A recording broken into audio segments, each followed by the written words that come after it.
Hi, welcome to our channel where we share the most intriguing stories. He bought a home for peace and freedom, no rules, no neighbors with clipboards. But when a power-hungry HOA tried to claim control over land they didn't own, one man fought back. Trespassers, fake cops, secret plots, this isn't just a feud, this is war in suburbia. I had always imagined that once I left the government job behind, life would finally slow down. That the stress would dissolve somewhere between the scent of barbecue smoke and the glint of late afternoon sun on pool water. I'd done my time, 19 years with Homeland Security, 10 of which were spent neck-deep in protocols, red tape, and people who thought rules were more important than common sense. When I started house hunting, I didn't want charm or prestige or any of that curb appeal nonsense. I wanted one thing: freedom. Real, uninterrupted, no HOA. Don't tell me what I can hang on my porch freedom. And I found it. A half-acre property just outside San Diego County, flanked on one side by an unassuming canyon and on the other by a high stucco wall that separated my land from a place called Marigold Heights, a meticulously polished neighborhood with its own gates, its own bylaws, and, as I would later learn, its own inflated sense of importance. But that wall was more than stucco and stone. It was supposed to be a promise. Their rules stayed on their side. My place had a long gravel driveway, a thick line of trees for privacy, and a backyard big enough to host a small army. The best part? A beautiful old-school in-ground pool, deep, wide, and shaded by palms that looked like they'd seen better wars than I had. The first week I moved in, I went full suburban bachelor mode, cleaned the pool, set up a few loungers, and fired up the grill. Life was quiet, peaceful, and mine, until the people with cameras showed up. It was maybe 7 in the evening. The ribs were nearly done. The speakers hummed with some good blues, and I was leaned back in a deck chair, sweating a little, watching the sunset make gold ripples on the water. That's when I saw them, 3 people standing on the sidewalk beyond my back fence. 2 women, 1 man, all dressed like they had just left a PTA meeting. Phones raised, lenses aimed right into my backyard. They didn't wave, didn't even look embarrassed, just stood there, silently snapping shots like they were surveying a crime scene. I called out, "You folks sightseeing or looking for Zillow listings?" They said nothing. The man turned away.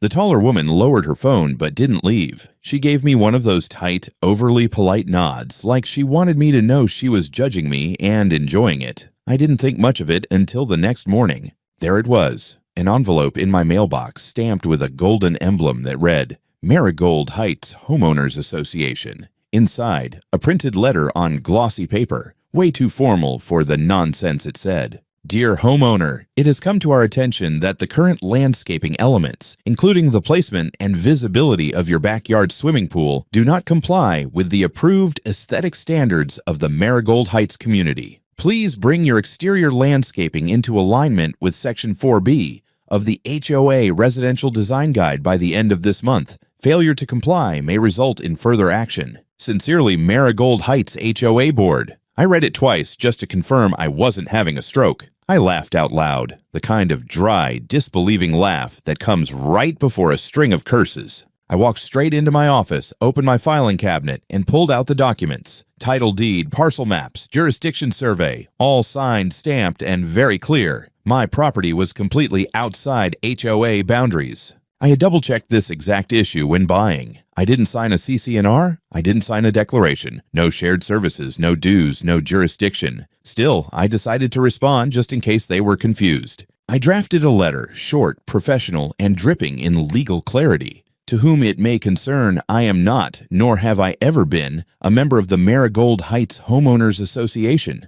My property is located outside your jurisdiction, as clearly indicated by County Assessor Parcel Map. The landscaping, including my pool, lies entirely within my private property and is governed solely by local zoning codes, with which I am fully compliant. Any further contact of this nature will be considered harassment. Regards, Evan Harper. I attached a scanned copy of the parcel map, had the whole thing notarized for good measure, and dropped it off at their front office myself. The woman at the desk, a young thing with perfect nails and dead eyes, barely glanced at it before stuffing it into a manila folder without a word. I expected some kind of acknowledgement, a phone call, an apology, a laugh, and an oops.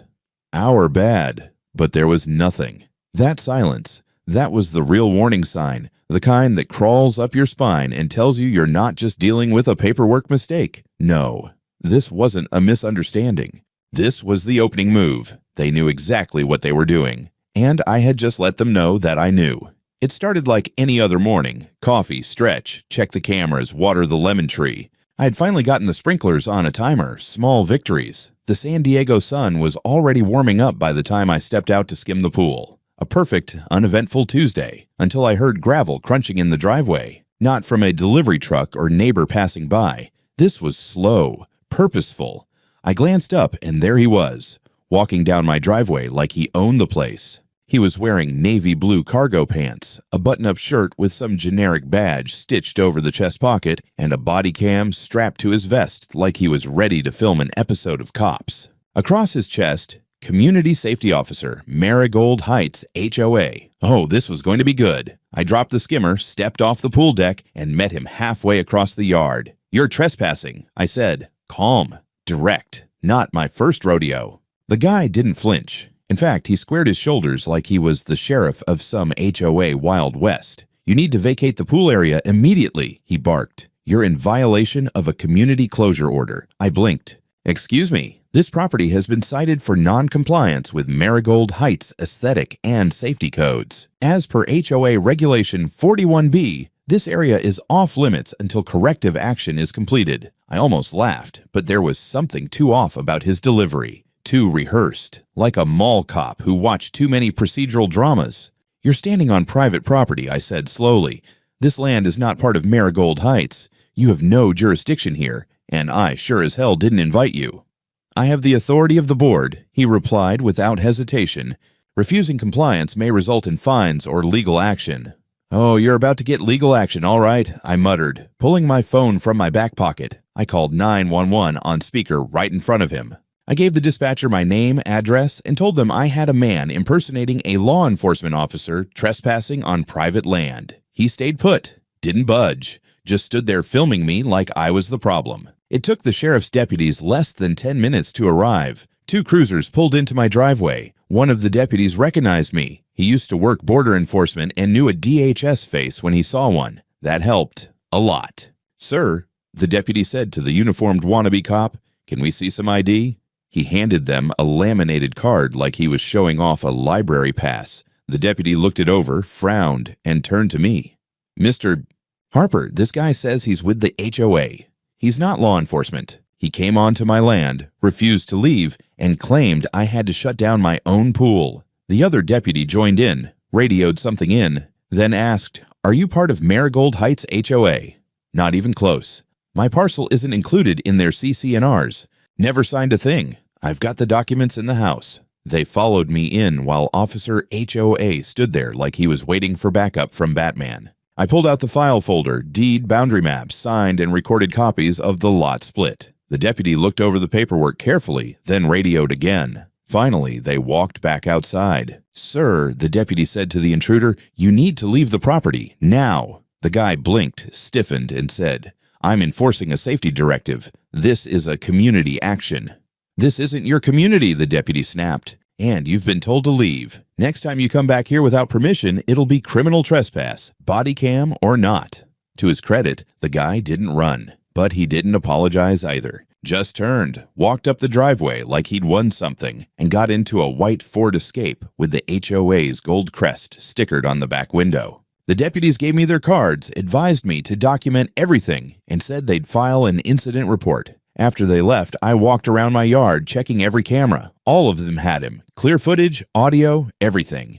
I backed up the files in 3 different places and emailed 1 copy straight to my lawyer, just in case. Then I sat on the pool steps, still barefoot, still fuming, and stared into the water. That wasn't enforcement. That was a warning shot. And I had a feeling it wouldn't be the last. The next morning, the air felt different, not in a mystical way, more like the way you sense a storm rolling in before you see the clouds. I walked out to the backyard with my coffee, half expecting peace, half expecting nonsense. Unfortunately, nonsense won by a landslide. My gate, my heavy wooden side gate that opened toward the pool, was sealed shut. At first glance, I thought maybe a branch had fallen during the night or something had jammed the hinges, but when I got closer, I saw the real problem. The entire lock seam had been packed solid with hardened spray foam, the kind contractors use to fill wall cavities. It bulged out between the boards like someone had tried to mummify the damn thing. On top of that, there were 2 shiny padlocks hanging off the latch, padlocks I had never bought.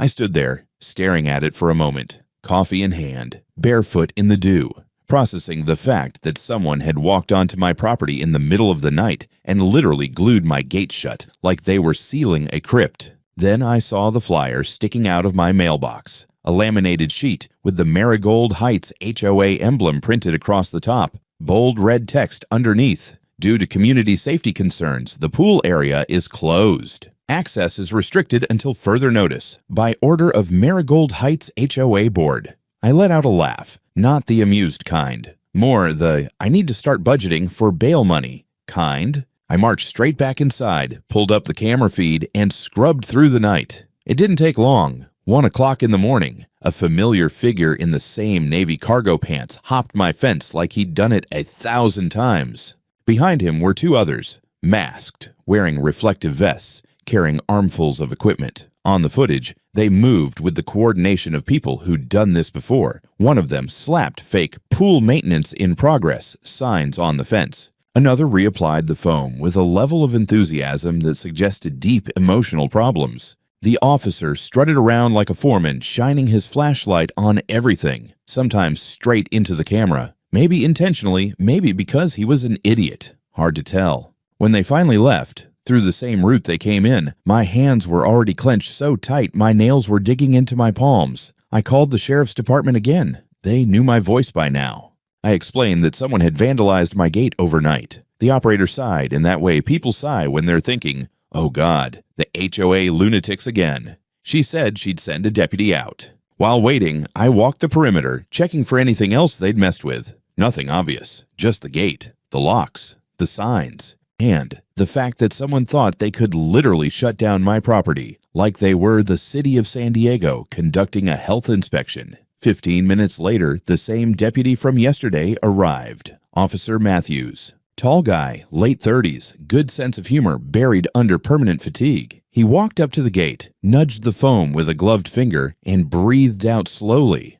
"Well," he said, "I guess they upgraded from knocking." "This is vandalism," I said, "and criminal trespass, and harassment, and possibly a Disney villain origin story." He smirked, then straightened up. "You have footage?" "Clear as high-def sin." Inside the house, I showed him the video. He watched the whole thing twice. No commentary, just shaking his head a little more with every second. "You know the board is going to claim this was some kind of independent volunteer action, right?" he finally said. "Last I checked, volunteer doesn't mean break into private property and do arts and crafts with spray foam." He snorted. "I'll write it up. Again. And I'd recommend filing a formal restraining order. These people clearly don't understand boundaries." "I'm already talking to a lawyer. Believe me, this won't just disappear." He nodded. "Good. Because they're escalating." I knew he was right. Deep down, I'd felt it since the moment that man in the fake uniform walked into my yard. This wasn't a misunderstanding. This wasn't miscommunication. This was pressure, organized, deliberate, and aimed right at me. After Matthews left, I sat down at my desk and typed up another incident report for my attorney, attaching the footage and the photos. She called me within minutes. "This is bad," she said. "Really bad. They're trying to build a narrative that your property is somehow under their jurisdiction." "They can try," I replied. "They'll lose. Not if they wear you down first. We're filing a harassment complaint and a request for a temporary restraining order today. They cross this line again, we escalate." I leaned back in my chair, staring at the paused camera feed on my monitor, the man in the fake uniform mid-stride, smug, confident, sure of his authority. "They'll cross it," I said. "People like this always do." And with the smell of dried spray foam still sharp in the morning air, I realized something heavy and inevitable. I was officially at war. A week after the gate sabotage, I wasn't sleeping much. Not out of fear, more like a constant simmering awareness that someone was watching, waiting for the next chance to mess with me. And not just someone. These people had structure, uniforms, logos, flyers. Bureaucratic confidence backed by absolutely no legal standing. That's what made it worse. My lawyer, Jenna, fast-tracked the temporary restraining order and helped file a civil harassment petition. We gathered all the footage, photos, statements, and I had enough documentation to bury a medium-sized cult. But Jenna wanted more. They're going to deny, minimize, and deflect, she said. We need something they can't talk their way around. So we installed new cameras, high-res, motion-triggered, with night vision and silent push alerts to my phone. One went above the pool, one behind the gate, another in the alleyway behind the property line, and a final one under the eaves near the tool shed. Nothing hidden, just strategically quiet. 3 days later, they delivered. It was 2:47 a.m. when my phone buzzed. I was already awake, sitting on the couch with a bourbon in hand, watching an old war documentary. The alert popped up. Backyard north fence. Motion detected. I tapped into the live feed and stared. There he was again, the fake officer. This time, not in uniform, just a t-shirt, shorts, and flip-flops, walking casually along the back fence. And he wasn't alone. He carried a towel over one shoulder. A pair of swim goggles dangled from his fingers. You've got to be kidding me, I thought. I opened another feed. There, clear as daylight, under the IR lens, he scaled the low brick wall and dropped quietly into my yard. Like he'd done this before. Like it was just a casual midnight dip at the neighborhood clubhouse pool. He moved with confidence, cutting across the grass, walking directly toward the deep end. I watched, stunned, as he peeled off his shirt and stepped to the edge of the pool like a man on vacation. I didn't hesitate. I grabbed my shotgun from the locked case near the door, unloaded, legal and entirely symbolic, and stepped out through the kitchen side door. As I rounded the corner, the motion lights triggered. He was halfway in, already waist deep, water sloshing up against his hips. "Don't move," I barked. "Step out of the pool, now." He froze. Slowly he raised his hands, dripping, pale under the halogens. "This isn't what it looks like," he stammered. "Oh, it definitely is," I said. "And you're going to sit your ass on that patio until the cops get here." He opened his mouth like he was going to argue. Thought better of it. Walked out of the pool, shivering, and sat down on one of my loungers. Water dripped onto the cushions. He looked pathetic. No badge, no posture, no fake authority to cling to. When the sheriff's cruiser pulled up 20 minutes later, I met them at the gate, waved them through, and let the scene speak for itself. The deputy, young guy this time, maybe late 20s, looked from me to the wet trespasser and raised an eyebrow. "Can I assume this isn't a social call?" he asked. "He broke into my yard to go for a swim," I said flatly. "No permission, no invitation, and this isn't the first time." The guy tried to talk. "It's not like that. My mom said." "Who's your mom?"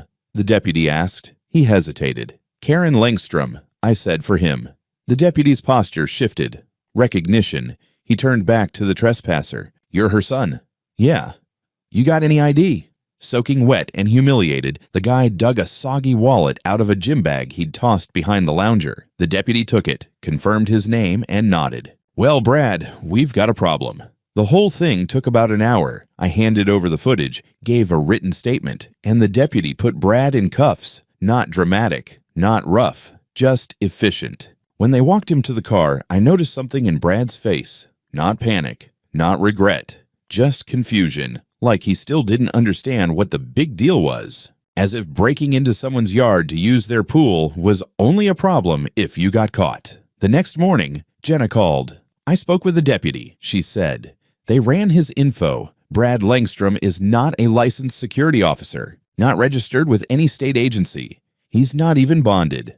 So that community safety officer badge, fabricated. HOA doesn't have legal enforcement powers. He was acting under a made-up title." I waited. "And he's her son," she added, "which means Karen authorized her unlicensed child to perform armed-style patrols on property outside her jurisdiction. That's a scandal in the making." I sat back, exhaled. "We have everything we need," she said. "You're not just dealing with petty harassment anymore. You're dealing with fraud, possibly conspiracy. And Karen Langstrom just handed it to us on a silver chlorinated platter." By the following morning, the footage was already backed up to 3 cloud drives, burned onto 2 USB sticks, and sitting on Jenna's desk. But I wasn't done. This time, I wanted more than restraining orders. I wanted noise. San Diego has a few local stations that love dramatic homeowner stories, HOA tyranny, neighbor disputes, zoning corruption, clickbait gold. I sent one of the USBs along with a brief but juicy summary to KNSD. Less than 2 hours later, my phone rang. Mr. Harper, this is Lucy Green with Channel 7 News. Do you have time for a short interview? I didn't even hesitate. I've got all the time in the world. They came by that afternoon, Lucy and a camera guy in jeans and a Dateline-level windbreaker. We sat by the pool, framed carefully to show both the loungers and the security cameras in the background. I told her everything, from the first letter to the midnight dip. I showed her the restraining order paperwork, the fake badges, even a still frame of Brad mid-cannonball. She asked if I thought HOA leadership had ordered the trespass. They either ordered it or raised a son so entitled he thought he was the law, I said. And frankly, I'm not sure which is worse. The piece aired that night. Exclusive. Man claims HOA sent fake officer to enforce non-existent rules on private property. It opened with the footage of Brad in the pool, slowed down just enough to make it look like some kind of criminal Olympic dive. Then the narration kicked in. Evan Harper thought he bought peace and privacy. What he got instead was the HOA from hell. Within 24 hours, the story was everywhere. Reddit picked it up, our public freakout and our HO failure were having a field day. Someone made a TikTok edit with dramatic music and a voiceover. When your HOA thinks they're the FBI. My favorite version used the Curb Your Enthusiasm theme when Brad gets cuffed. But the real shift came 2 days later. Jenna called me, half laughing, half panicked. You've started a movement. What? Emails, dozens, maybe hundreds. People from other neighborhoods near Marigold Heights, complaints, statements. Some of them were intimidated by Karen's board too. One woman said the HOA tried to bill her twice for landscaping she never ordered, and her house isn't even in the subdivision. The news coverage had pried open the floodgates. People who'd been too afraid to speak up were coming out of the woodwork. HOA horror stories poured in, unauthorized liens, fraudulent citations, fines for non-harmonious holiday decor. Jenna flagged a few emails worth digging into. One stood out. A retired couple, Margaret and Frank Lawson, who said they were bullied into selling their home 5 years ago after HOA reps claimed their property violated an invisible boundary realignment. They'd signed under threat of legal takeover. I asked Jenna, is that even a real thing? No, she said. It's not a thing. It's criminal coercion dressed up like city planning. We met the Lawsons the next day at a cafe just outside Marigold Heights. Sweet couple. Frank had a Vietnam vet hat, and Margaret brought a full binder of documents. HOA letters, maps, a fake notice of jurisdiction adjustment signed by, you guessed it, Karen Langstrom. Jenna's jaw visibly clenched. These aren't just scare tactics, she muttered. They're trying to fabricate legal authority and expand HOA control into independent properties. That's not just unethical. That's a potential RICO violation. The word hit me like a shot of adrenaline.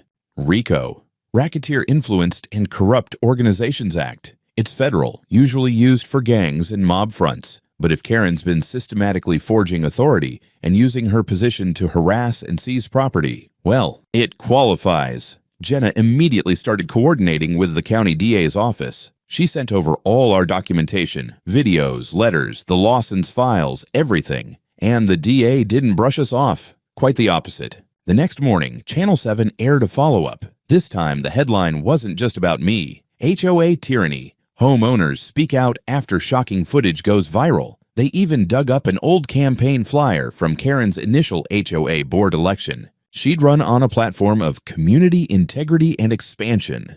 Expansion? Funny how that word hits different when you know it involved spray foam sabotage and swim breaks on private property. Later that week, I got a formal call from the San Diego County District Attorney's Office. They were launching an official criminal investigation into Marigold Heights HOA, with Karen named as a person of interest in multiple counts of abuse of power, document fraud, and criminal trespass. I didn't smile, not really. But I felt something click into place. A turn, the kind of shift you only get after months of being pushed, threatened, gaslit, and finally realizing you're not the crazy one. They are. And they're going down.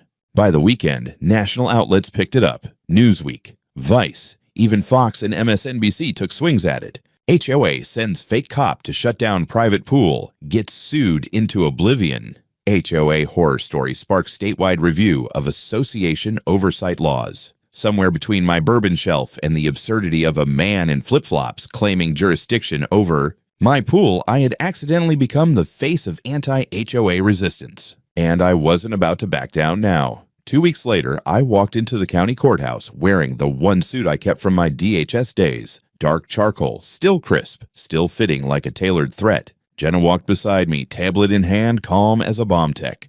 This wasn't the trial, not yet. This was the beginning of the beginning. A preliminary hearing where we'd argue for a full civil case against Marigold Heights HOA and request injunctive relief to bar them from any future interaction with me or my property. The building buzzed with press. A few journalists recognized me. One cameraman tried to get a shot of me walking in, like I was a C-list celebrity.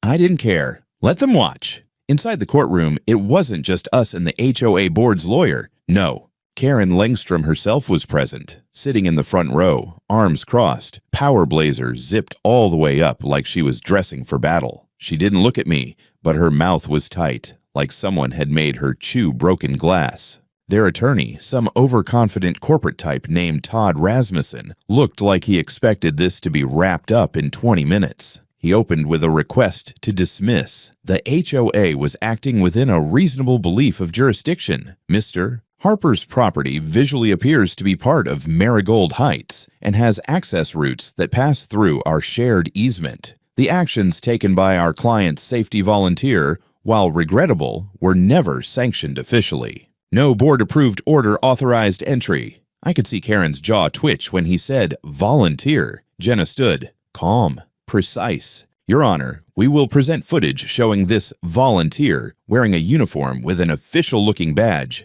entering my client's land multiple times, issuing verbal orders, physically vandalizing property, and finally being detained while swimming in Mr. Harper's pool without consent. We will also present HOA flyers with explicit warnings issued under the board's logo, citing fictitious pool closure orders. Furthermore, we have evidence, maps, deeds, title reports, proving beyond doubt that Mr. Harper's land is not and never has been within the HOA's jurisdiction. She let that breathe for a second, then added, additionally, we will introduce testimony and documentation from other former homeowners who allege similar harassment and fraudulent boundary claims by this HOA, suggesting a pattern of behavior, not an isolated incident. The judge, a heavy-set man with a skeptical face and no visible patience for theatrics, turned to Rasmussen.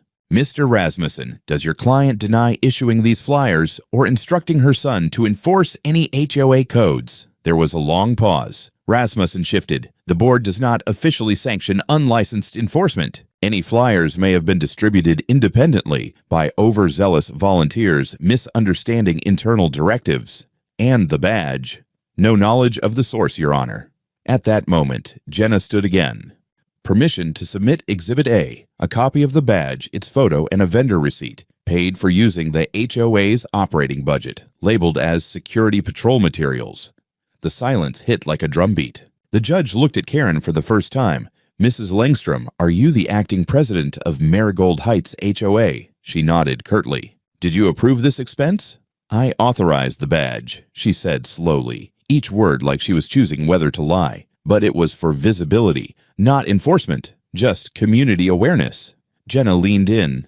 Visibility doesn't require trespassing into private yards at 2 a.m.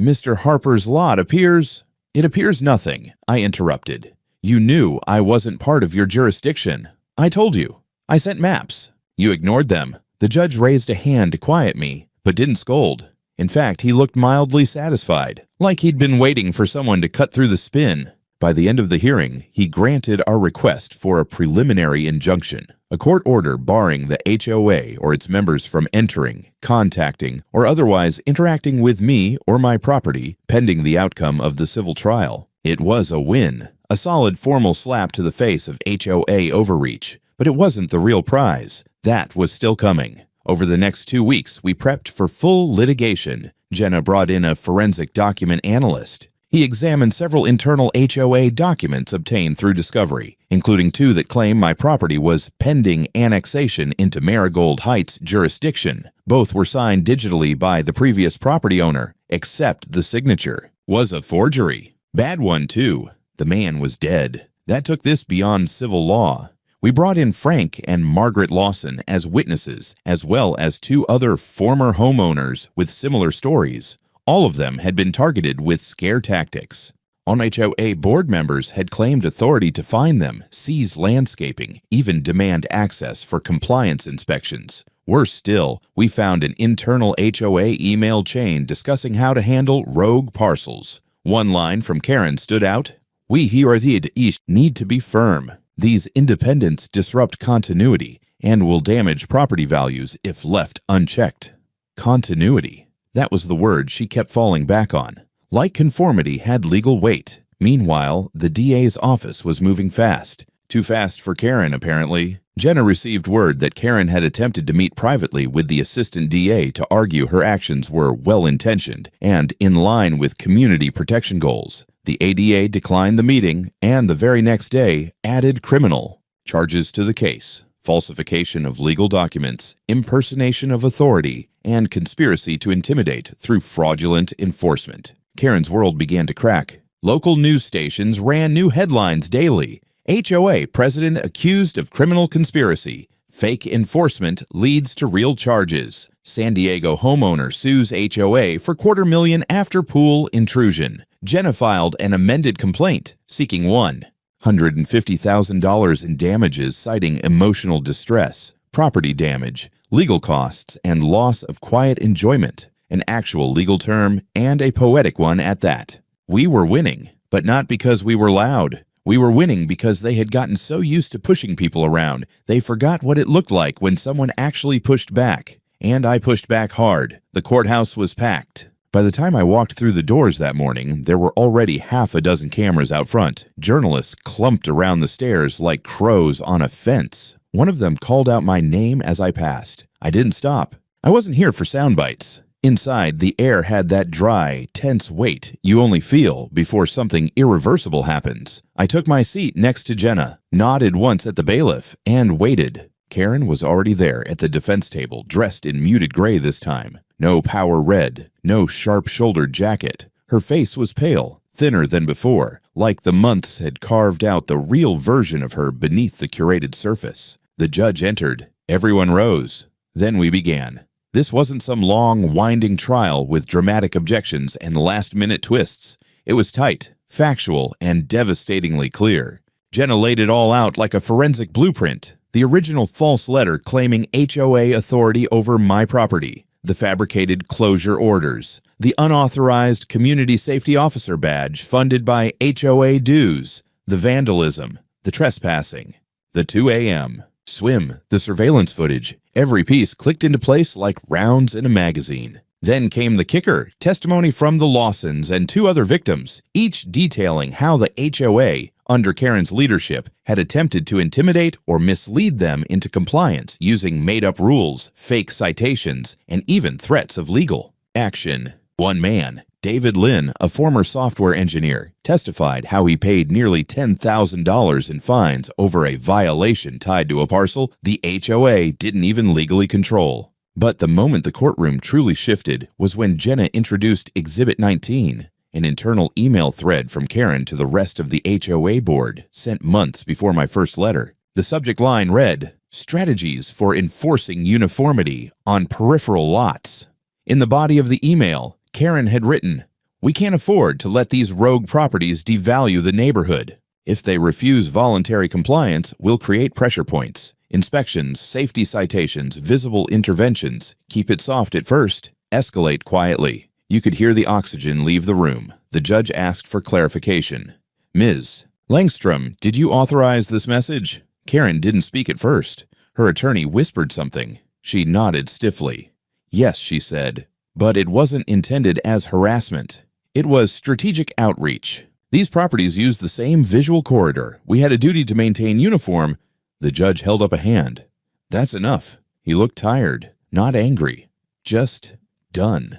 Then Jenna called her final witness, Deputy Matthews, the officer who had responded to the late-night pool intrusion. Calm, professional, he confirmed the trespass, the arrest, and the complete lack of any legal authority presented by Brad Langstrom. He also confirmed that Brad had introduced himself on body cam as a community enforcement officer, which does not exist under California law. Jenna rested her case. It took only 15 minutes for the defense to try their limp rebuttal, claiming overreach, misunderstanding, community pressure. It didn't land. Everyone in the room had seen the footage. Everyone had heard the email. The illusion had shattered. The judge didn't even ask the jury to deliberate. Civil court allows for bench rulings, and he made his within the hour. The court finds in favor of the plaintiff, Mr. Evan Harper. The Marigold Heights Homeowners Association is found liable for harassment, property damage, civil trespass, and willful misrepresentation of legal authority. Additionally, due to the evidence presented, the court recommends that the district attorney's office proceed with criminal prosecution against Karen Langstrom for document falsification, conspiracy, and impersonation-related offenses. The HOA is ordered to pay damages to Mr. Harper in the amount of $150,000 and is barred from any further contact or attempted jurisdiction over his property in perpetuity. He paused, then added, "Furthermore, this court orders an independent audit of the Marigold Heights HOA, its financial practices, and all enforcement actions taken over the past 5 years." The gavel came down. Behind me, someone let out a low whistle. A reporter. I didn't turn around. Karen didn't stand. She just sat there, blinking slowly, like she couldn't quite process the fact that the world had stopped bending to her rules. Her son wasn't present. Neither were the other board members. Just her. Alone. As Jenna and I stepped outside, the press descended. Microphones, questions, flashes. Jenna gave a brief statement. I didn't say much, just this. You don't get to fabricate power and then act shocked when people call your bluff. That quote ended up on the front page of the San Diego Tribune the next morning. Later that week, the criminal charges were formally filed. Karen was arrested, quietly, with no perp walk, but it still made headlines. Fraud, conspiracy, impersonation of an official, falsification of documents. Her bail was posted, but the damage was done. Meanwhile, the HOA board fractured. 2 members resigned. The treasurer went dark. Homeowners in Marigold Heights started petitioning for dissolution of the entire HOA, citing systemic abuse and financial mismanagement. Turns out, once the illusion of authority cracks, people stop being afraid. As for me, I took a day off. No court, no lawyers, no cameras, just me, the pool, and a cold drink. The new security system hummed quietly in the background. I leaned back, watching the sky turn that soft gold it gets right before sundown, and for the first time in months, I exhaled without tension. The war was ending, and I had won. It's been 3 months since the court ruling. The settlement cleared in full, $150,000 deposited straight into my account. Blood money, maybe, but I earned every damn cent. Jenna told me I could sue for more if I wanted to. Emotional distress, punitive damages. But I didn't. Not because I'm noble, because I didn't need it. What I needed was peace. Marigold Heights HOA, as it turns out, didn't survive the audit. The court-appointed forensic team ripped through their records like a brush fire. Fake citations, unauthorized expenses, fraudulent maintenance projects, billed to homeowners who never approved them. Over 20 properties had been subject to some form of HOA overreach. 5 of them never legally fell under the HOA's jurisdiction to begin with. Mine was just the one that went nuclear. The California Department of Real Estate stepped in. Fines were levied. The board was disbanded. Marigold Heights Homeowners Association was formally dissolved under court order for operating beyond its charter and engaging in fraudulent governance. The neighborhood now operates under a voluntary civic committee. No dues, no forced compliance, no Karen. I heard one of the former board members started a community garden and has never felt freer. Good for them. As for Karen Langstrom, she took a plea deal. No trial, no cameras in the courtroom, just a quiet agreement. 4 years in state prison with eligibility for parole after 2. She lost her position, her reputation, and her son hasn't been seen in public since the day of her arrest. He avoided charges technically, but was barred from participating in any civic organization for the next 10 years. I don't think he's planning any neighborhood patrols anytime soon. There were articles, op-eds, HOA reform advocates started citing my case as a reason to re-examine enforcement laws in California. One state senator even referenced the Harper incident in a committee session about HOA overreach. I laughed when I saw the clip. I never wanted to be anyone's example. I just wanted them to leave me the hell alone. The fence has been rebuilt. This time, steel core, 8 feet tall, tamper-resistant locks, reinforced gate, motion lights, high-res PTZ cameras, real-time alerts. I even installed a redundant cellular backup in case someone ever tries to cut the power. Overkill? Maybe. Or maybe not. On the gate, I mounted a custom-made steel plaque. It cost a fortune, but it was worth every penny. Bold letters, etched deep and permanent. Private property, no AIO. Trespassing, jail time. Tourists stop to take pictures sometimes. Locals laugh, take selfies. I don't mind. It's not just a sign. It's a line in the sand. One that doesn't move. I still live here. Same house. Same lemon tree. Same pool, though now with updated motion sensors and a deadbolt lock on the equipment shed. The loungers are new, upgraded after the trial, and there's a custom-built outdoor grill I finally treated myself to. Sometimes I stand over it flipping steaks and think, this could have been just a quiet life. But then I remember, quiet was never an option. Not when people like Karen exist. Not when an entire system can be hijacked by power-hungry suburban tyrants hiding behind bylaws and fences and fake badges. I wasn't their first target. I was just the first one who hit back hard enough to make them bleed. Sometimes I get letters, emails from people in Arizona, Texas, Florida, stories just like mine. How did you fight them?